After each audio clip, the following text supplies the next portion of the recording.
Hey guys, and welcome back to another War Within gold farming video. In this one, I'm going to be showing you the best cloth farm in the War Within. So first of all, you're going to need tailoring. You want to put 30 points in textile treasures. This is so you can get even more cloth from farming these humanoid mobs. You also want quality fabric. You want to max this out with 30 points in it. This will allow you to get rank 2s and rank 3 of the different cloth. And then you want to spec into dust weave tailoring. You just need to unlock it with the very first unlock for it. As you can see right there, we can get it. And then you also want to go into dawn weave tailoring. To get that, you are going to need to put 30 points into from the dawn until dusk, and then you can go ahead and you can unlock the dawn weave tailoring. So that is what you want for tailoring. And then for inscription, this is so you can get the dark moon decks, or you can get the dark moon cards.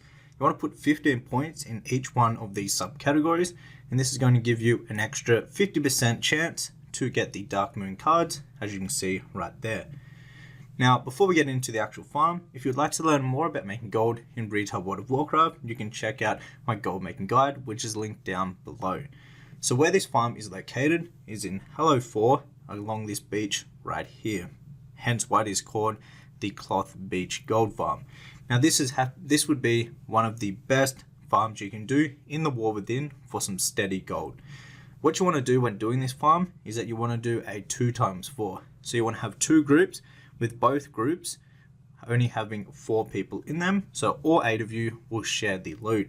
This way you can get a lot more kills per hour, and you'll get a lot more loot and make a lot more gold.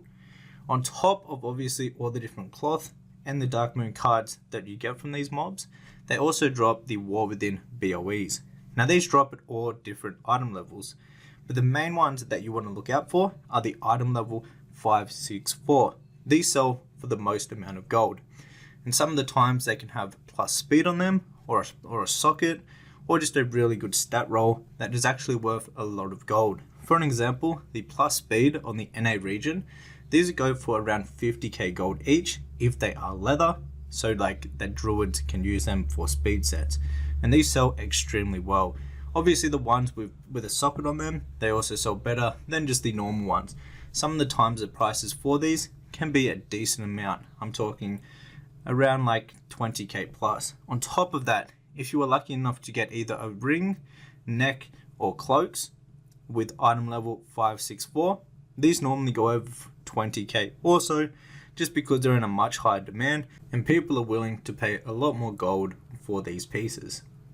So with the group, the main thing that you want to do here is you want to make sure that all of the mobs are getting pulled. So it's a kind of big area, and the best way to do this is to have a monk right in the middle with the statue set up, and you want to have the other 7 people being either druids or hunters, so they can do the role of pulling the mobs.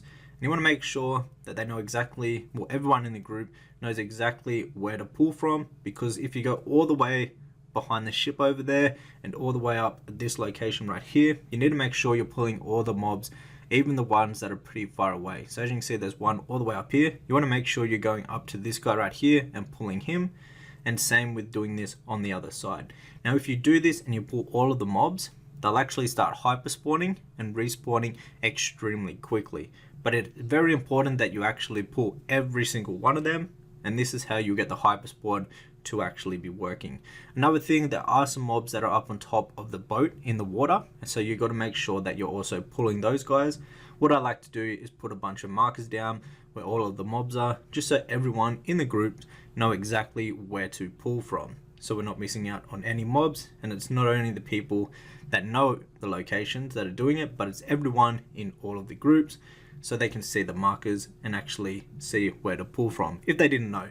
Now to find a group for this, you can just go into looking for group under custom, and this will be either called like cloth farm or beach farm, something along those lines. But after 1 hour, this is all the loot that we got right here. So we got a bunch of different BOEs.